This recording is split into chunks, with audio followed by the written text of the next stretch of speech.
Hi friends, welcome to my channel. ఈరోజు ఇంట్లో garam masala powder, ధనియాల పౌడరు, జీలకర్ర పౌడరు ప్రిపేర్ చేస్తున్నానండి. మనం ఈ పౌడర్లన్నీ ఇంట్లోనే ప్రిపేర్ చేసుకుంటే చాలా మంచిది. ఇప్పుడైతే రెడీ చేసుకుంటున్నాను ఫ్రెండ్స్.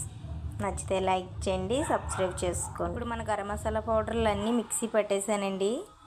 ధనియాల పౌడరు, జీలకర్ర పౌడరు, గరం మసాలా పౌడరు. ఇప్పుడు ఇవి నీట్గా ఒక స్టోరేజ్ బాక్స్లో స్టోర్ చేసుకుంటానండి. నచ్చితే లైక్ చేయండి, సబ్స్క్రైబ్ చేసుకోండి ఫ్రెండ్స్. ఈ మసాలా పౌడర్లు అన్నీ మనం ఇంట్లో ప్రిపేర్ చేసుకుంటేనే మన ఆరోగ్యానికి చాలా మంచిది ఫ్రెండ్స్. నచ్చితే లైక్ చేయండి, సబ్స్క్రైబ్ చేసుకోండి. స్టోర్ చేస్తానండి. చిన్న చిన్న బాటిల్ తీసుకుని ధనియాల పౌడరు, జీలకర్ర పౌడరు, గరం మసాలా పౌడరు నెలకి సరిపడంగా ప్రిపేర్ చేసుకున్నాను ఫ్రెండ్స్. నచ్చితే లైక్ చేయండి, సబ్స్క్రైబ్ చేసుకోండి ఫ్రెండ్స్.